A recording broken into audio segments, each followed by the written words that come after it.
good evening, Titan Nation. How is everybody?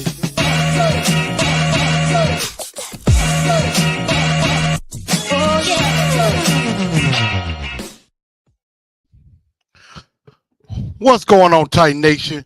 Welcome into a new edition of TNT tonight. I'm your host, Chris, aka Blue Enforcer, aka The Truth, and we are going to have a very good episode here on this evening. As everybody start to file on in, definitely make sure y'all follow these channels. Make sure you follow me on Facebook under TNT Enforcers, on X at TNT Blue Enforcer, and on Instagram at Titans_N_Truth. As well. And also, super chats are also appreciated as well as we get right into the show. And we're definitely going to be talking. We're definitely going to be talking combine. And what we're going to be doing is a little bit of a series. So, like tonight, we're going to begin with talking about edges and linebackers.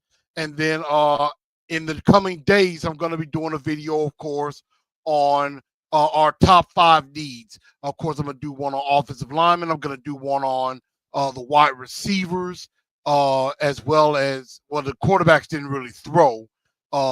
Mainly, there was like only, I think, 3 quarterbacks that threw. One of our former Memphis Tigers, Seth Hennigan, being one of them. Definitely through. And then, of course, we'll have a video talking about the defense, the safeties in particular. So we're definitely going to be doing that in the coming days. But while everybody is coming on in, I appreciate everybody coming with me. I know I'm a little late, starting at 6 instead of 5. I was just trying to make sure I had everything prepared for this show, so that way it goes smoothly. But as you come on in, make sure you smash that like button for me. Go ahead and hit that like button. That helps the YouTube algorithm, as everybody calls it, and it helps me as well. And if you're new to the channel, please do me a favor. Go ahead and subscribe to the channel and hit that bell and hit all under your notifications, so that way you know when I go live each and every week. And in this instance, I'm going to be probably doing a couple of videos this week. So definitely bear with me and stay tuned for that. And so, I'm going to be working on revamping Spotify, iHeartRadio, Apple, and Google Podcasts. I'm going to be working on that. I know I've been kind of behind on that, so that's my own fault. Again, I take responsibility for that, but I'm going to be trying to get better with that too. I know sometimes I do be slipping and forgetting sometimes. So I'm definitely going to be taking care of that. But again, welcome into the show. I know some other people are going to be tuning in. I see we got Over Chicken, and we got my guy Steven in here. Over Chicken, I'm sorry you're not doing well. I hope you get better with everything. Definitely prayers up to you, my brother, with that.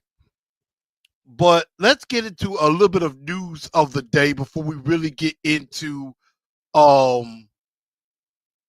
we're talking about today's show. This episode, we're talking about the edge rushers and the linebackers. So we're going to be talking about them more in particular. But before we do get into that, of course, we know there was some news, of course, with Harold Landry's. They're giving him a chance to take a trade. DK Metcalf for the Seahawks has requested a trade. We've already had Deebo Samuel traded to the Commanders, which was surprising to me last week. And I know there are some other players that are, going to be possibly traded. Of course, one of the big pieces of news was they are not going to franchise tag Sam Darnold in Minnesota. So he is set to be a free agent, and it looks like the Titans are not going to head in that direction, which I'm actually kind of glad they're not, because Sam Darnold, one, will cost a pretty penny, and 2, I'm just afraid it will be buyer's remorse. Because with Sam Darnold, what I think is going to happen, he'll get the money, and he's going to revert back to Jet Sam Darnold, where he sees ghost. Even if you have a good offensive line, I have that bad feeling he's going to be seeing ghost again, and it's going to make it so that we didn't make a good investment. And so that's why I'm actually glad that they do not they're not going after Sam Darnold. Thank God. So I definitely don't expect that at all. Of course, some other people that it looks like the Jaguars are set to release Christian Kirk. I believe Devontae Adams just got released in New York. I'm trying to think. I know there was some other players that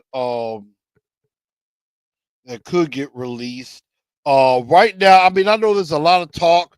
I know there's a lot of talk about the Titans really wanted to trade out of one, really wanted to trade out of one. And I mean, honestly enough, I would like to see um if they really like Cam Ward.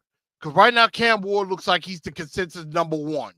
He looks like he's the consensus number one quarterback. And even though Abdul Carter is probably the number one player, that injury thing is a concern.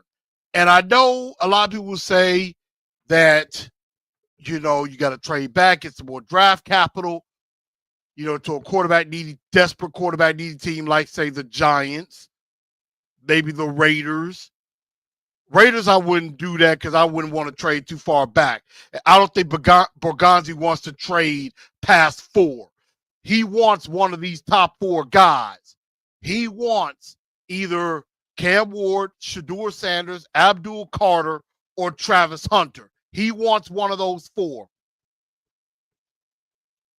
And I agree. I think the number 1 pick is in play.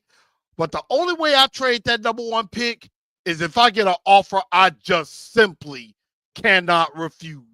If the Giants offer us, if they offer us 3, 34, 65, a first rounder next year, and maybe a second rounder next year, even though I need a quarterback really bad, that deal is too good to pass up.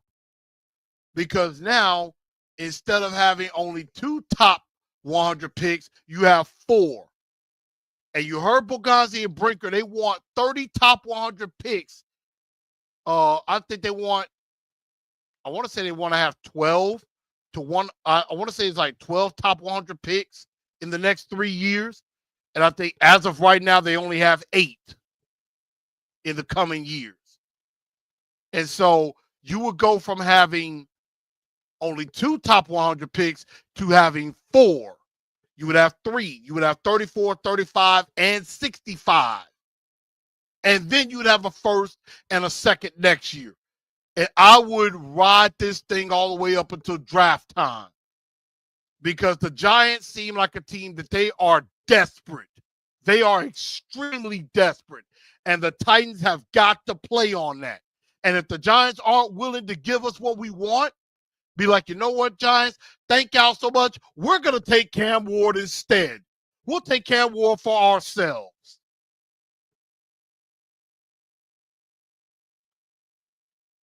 I don't think DK Metcalf is coming to the Titans, even though I would definitely like it. As the Overchick said, we trade with the Giants, we need 3, 34, maybe the 4th rounder, a first next year, a 3rd next year, or player, and maybe 1 more pick. I mean, again, fleece them. That's what I would do. I would get greedy. Now, they may say 365. Now, if they're only going to give up 65, they're not going to give up 34. Now, I'm going to be like, you need to give up your first, your second, and maybe even your 3rd next year. Or your first and second next year, and give me your first or second in 27. Maybe. If you're not going to give up 34, maybe we could talk. Now, I have heard that too. Like Aaron Rodgers, Tennessee is an option for him. And now that Devontae Adams is released, you know he's going to want Devontae Adams to come with him. Which, I mean, Borgonzi said he wants a ransom return. And I would too. I would too. I would rob the Giants blind. I would rob them blind. And if we have a quarterback, let's just say we get an Aaron Rodgers. The Giants want Cam Ward. We could still tell them we draft Cam Ward and he just develops under Aaron Rodgers. And there was a crazy scenario that Austin Stanley came up with. And I would only go with this if we have a quarterback in place. And that is trading down twice. But I still want my top 4. I would not trade again past 4 because I still want Carter, Hunter. I would still want Carter or Hunter. You trade out of the top 4, you lose your shot at that. So it's going to be very interesting to see how all of this plays out. I mean, free agency does start. Tampering will start next week. We're definitely going to get into that. Definitely going to do a preview of that as well. Definitely going to try to see. I'm going to probably get in contact with some of my guys and see if we can talk about that, see where the Titans can go in free agency as far as what would they be looking at. Because we know Borgonzi really wants to build through the draft. And he wants to get some draft capital. Although I would say 35 is, I think, the best place to trade. I think that is the best spot to trade back. I think you take Cam Ward at 1. At 35, you move back. And you could get you an offensive lineman. You could get you a pass rusher or a wide receiver. You could do that on day 2. That's how I would do that. But that's just me with that. But definitely some crazy news that's been going on with some of these guys looking like they're going to get released or going to be possibly traded. But we'll definitely see how all of this plays out. I mean, I even seen somewhere where somebody was talking about A.J. Brown maybe going to the Patriots, which I'm like, that's probably something stupid. But I'm just trying to see if there's any other news before we do move on. I don't think so. I think we did get everything.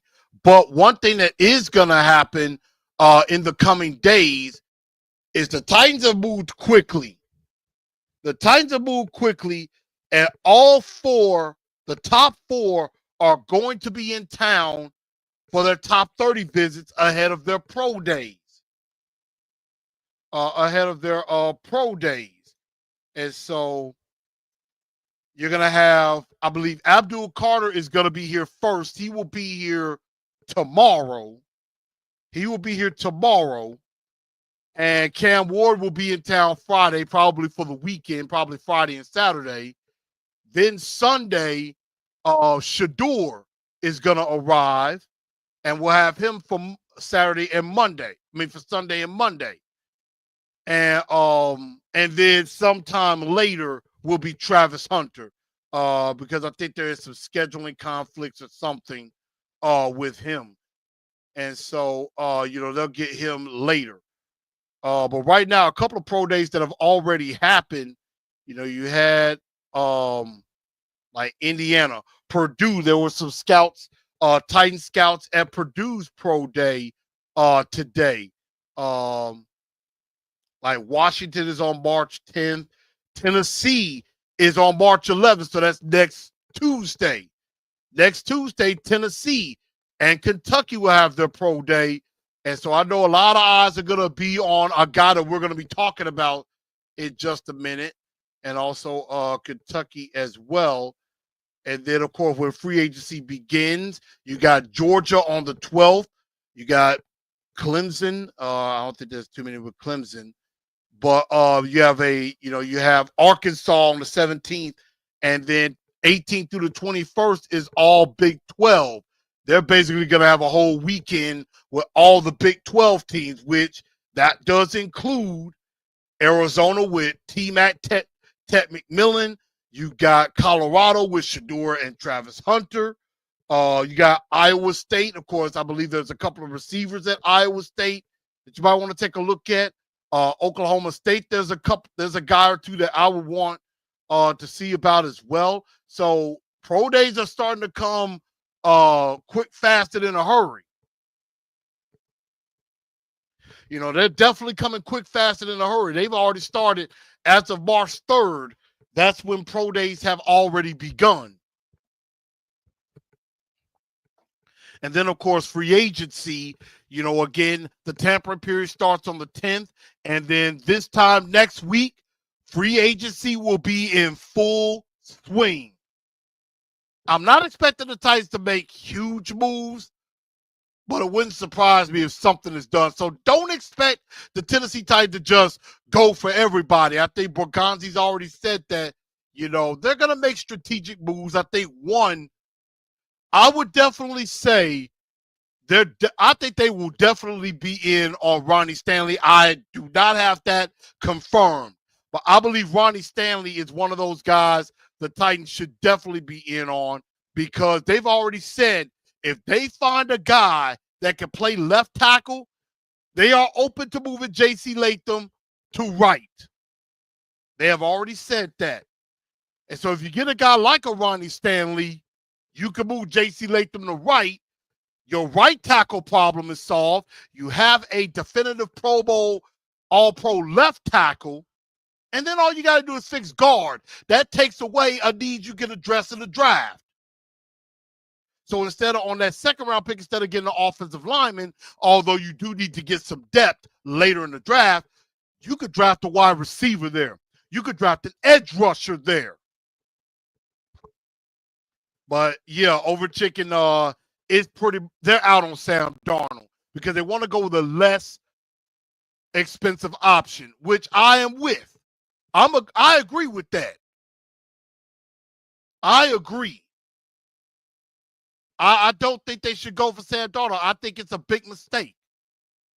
So I would not go for Sam Darnold. I would go for a Justin Fields. I might even say go for an Aaron Rodgers, even though I'm not a big fan of him. But if you go for like an Aaron Rodgers, you know, or Sam Darnold or something like that, you're basically saying you want to win. But in that instance, I would just either go with a Justin Fields. And if you go with a Justin Fields, that doesn't stop you from taking Cam Ward. It doesn't. Or Shador. Because then that gives them more time to develop. So that's just my thoughts on that. But we do have our 4 prospects lined up for a visit. But let's get into what we came here to talk about, and that is the combine, which has come and gone. Again, what I'm going to be doing today, we're talking about edge and linebackers. Probably in the coming days, I'm going to do a video on. We're going to do videos on our top needs, which, of course, again, I believe is quarterback, edge rusher, wide receiver, offensive line, which would be guard and tackle, and safety. And so we're going to talk about edge and inside linebacker, because I know inside linebacker is a slippery need, but edge rusher is a definite need, is an absolute need. And so we're going to play a little stock up. And we're going to first start with the edge rushers. And these are guys, as I watched at the combine, really, really impressed. And number one on my board, even though he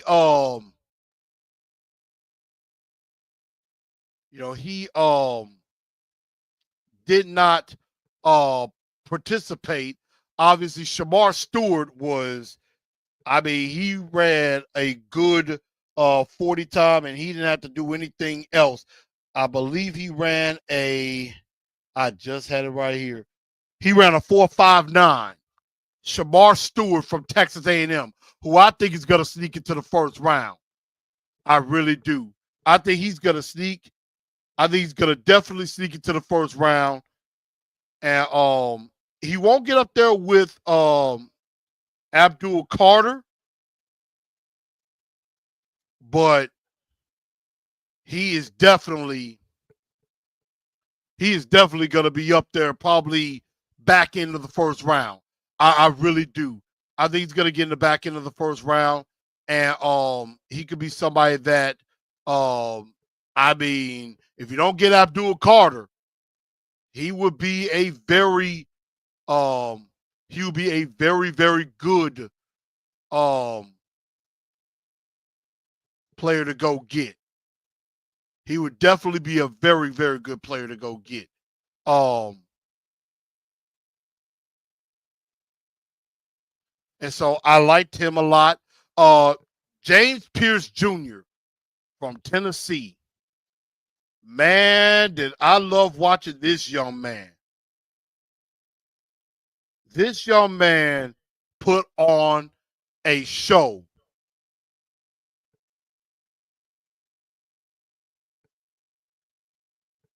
I mean, ran a 4.4740.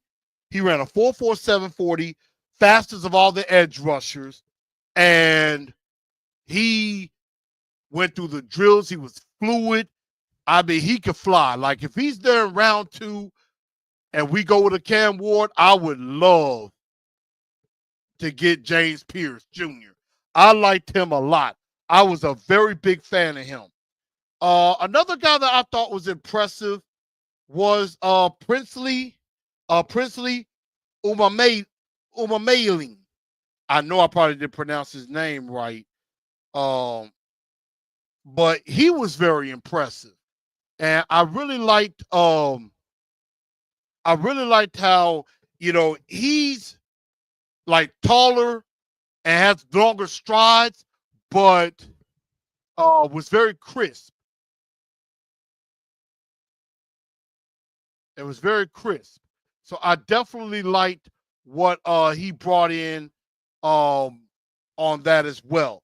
Another guy that I was very impressed with, Fadil Diggs, out of Syracuse, ran a 4.5740. He's a guy that I wasn't familiar with that definitely is, gonna get on my radar. He's a guy that he's definitely a guy that could be that deserves some attention, definitely deserves some look at. Indeed. So I was definitely very impressed with him. Another guy, unknown guy out of Central Arkansas by the name of David Walker. I think he's a guy, you could take a late round pick on, maybe could start with special teams and then maybe develop into a starter. He was definitely a dark horse. He was a guy that I didn't know much about that was very, very, very impressive indeed. And I'm with Crosio. Sound like a slippery pick. We'll be lucky to get him if he somehow gets round 3. If we get a round 3 pick, if he slips into 4. I definitely agree with that. I think he's definitely going up board.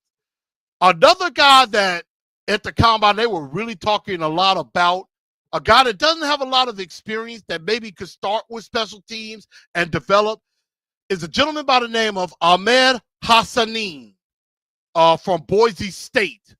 Hasn't played a lot of football. He will be the first ever Egyptian-born player to play in the NFL. I hadn't started playing college ball, I believe, until 2018 or 2019. Organized football, was a CrossFitter. Definitely needs some work. Definitely needs some tweaking, but I definitely love the energy. I love the energy. I love the passion that he brought in the drill, because there was a drill. I believe it was the circle 8 with the towel, where they try to show some bend. You go and pick up the towel. You go around, drop one, pick up another, drop the towel down, and like he's coming up ready for the drill. He going to the coach like, "Come on, let's go!" And the coach is like, "Yeah, I like this. I like this. That's what I'm talking about." So that was something there that I was kind of like, I was liking that too, with that. Overchicken said Landon Jackson from Arkansas had a great combine. Honestly, I disagree. I wasn't really that impressed with Landon Jackson, to be honest. Maybe I have to go back and look again, but I wasn't very impressed with Landon Jackson, to be honest. I mean, I'm gonna have to go back and look at some film. He ran a 4.68 40. But I just wasn't that impressed. But again, I'm gonna go back and look at some film. I am no expert. Let me just say that right now. I am learning. I am learning, and I will always continue to learn. I have heard good things about him, but there's still some work there. Absolutely. But those are my top 5 edge rushers that I really like that I think you can take a look at. Aside from Shamar Stewart, who I believe only ran the 40 and didn't do anything else, if I'm not mistaken. I have to go back and look. And then, of course, Abdul Carter did not work out either. But James Pierce might have put himself in the first round. Absolutely. The other spot, of course, not as big of a need, but is one that we've got to pay some attention to, especially with what may happen with Kenneth Murray, is inside linebacker, is undercover becoming a 6th need. And I think there were some guys here that I thought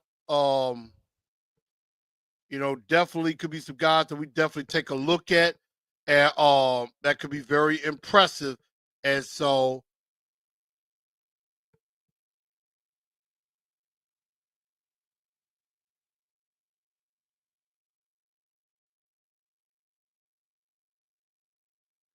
let me see. Give me just a moment. I'm just uploading a page because I made a mistake on something and I'm trying to fix that up. But yeah, the middle linebackers, there were some guys that I thought that I didn't really know much about that I'm like, I need to pay attention.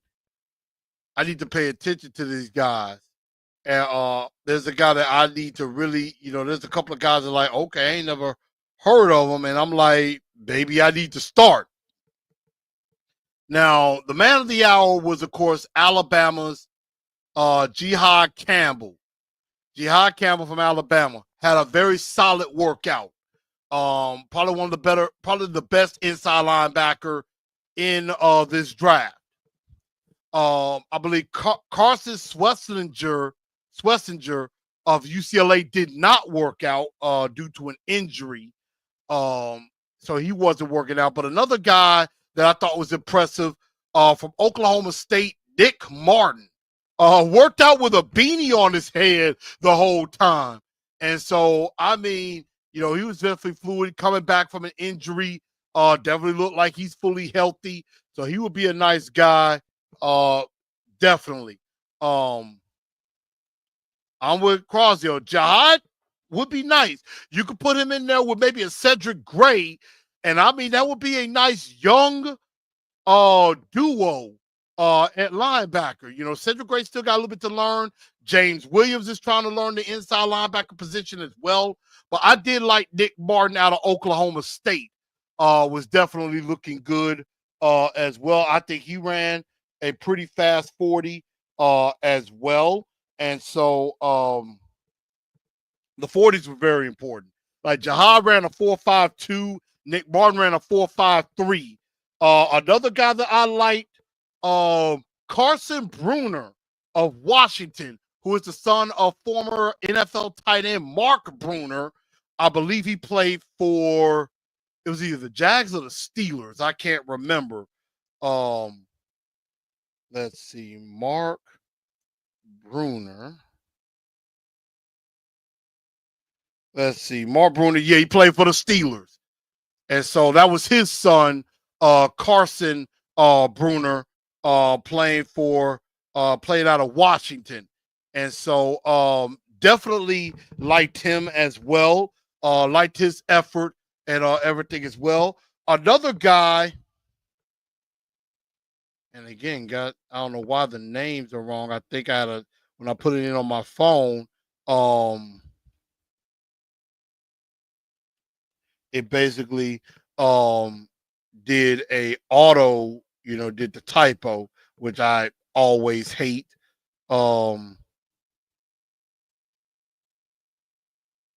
Another guy is Jay Higgins. Jay Higgins of Iowa I thought was a young man that I thought flashed and could deserve a look. I mean, had over 170 tackles. Had over 170 tackles last year, 4 interceptions. I mean, a tackling machine. He could be a late round darling that you could possibly go with. Definitely did like what I saw with him. And then the last guy is Kane Madrano. There was talk of him a lot from UCLA. And a lot of people were saying, you definitely got to get him on special teams. You start him up on special teams and see that he can develop. And so definitely was very impressed with him. He ran one of the faster 40s of defensive players, not corners. He ran a 4.46.